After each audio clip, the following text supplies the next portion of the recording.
Good morning to all. नमस्कार, आप सबका बहुत बहुत स्वागत है सक्सेस ट्री के इस मंच पे। सबसे पहले 79th इंडिपेंडेंस डे की आप सबको हार्दिक शुभकामनाएं। तो आज के दिन हम आपके साथ हमारे नेशनल एंथम की एक जर्नी के बारे में डिस्कस करेंगे। तो चलिए शुरुआत करते हैं। 1911 में रविंद्रनाथ टैगोर के द्वारा इसे कंपोज किया गया था। इनिशियली बंगाली भाषा में बच्चे इसे कंपोज किया गया था और इसका नाम था भारतो भाग्यो वेदाता।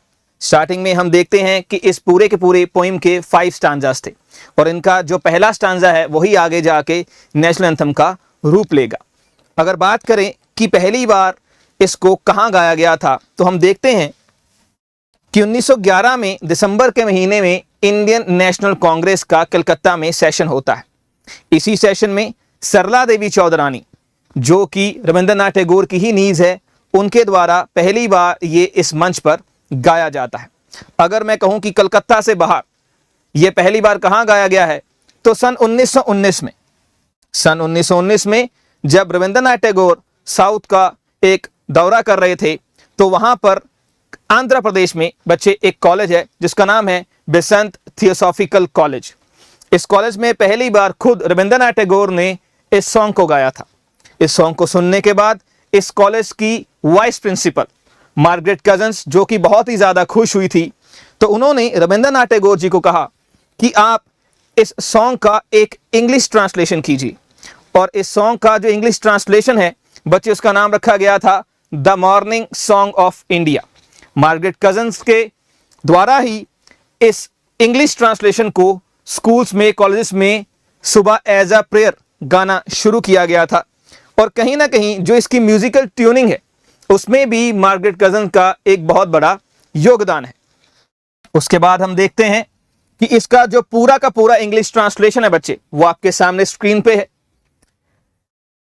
आगे बात करें तो आईएनए की बात करते हैं, इंडियन नेशनल आर्मी, जिसकी स्थापना सन 1942 में होती है।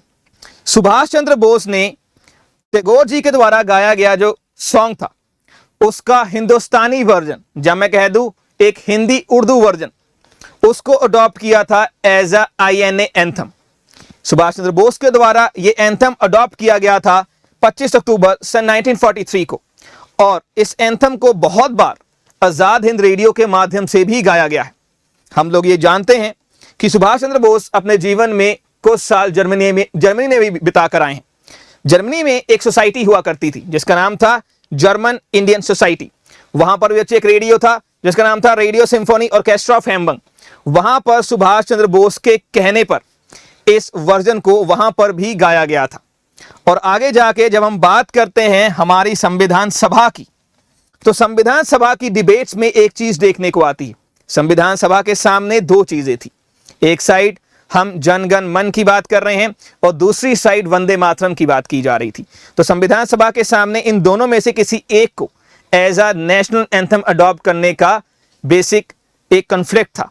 तो कहीं ना कहीं जब वंदे मातरम की बात की गई तो क्या गया, ऑफ कोर्स ये पहले कंपोज किया गया है बंकिम चटर्जी के द्वारा सन 1875 में। बट जब हम इसकी कंपोजिशन देखते हैं तो ये कहा गया कि वंदे मातरम में कहीं ना कहीं एक रिलीजियस एंगल है। और वहां के संविधान सभा के जो मेंबर्स थे वो चाहते थे कि कहीं ना कहीं जो आजाद भारत का नेशनल एंथम होगा वो सेकुलर लाइंस पे होना चाहिए।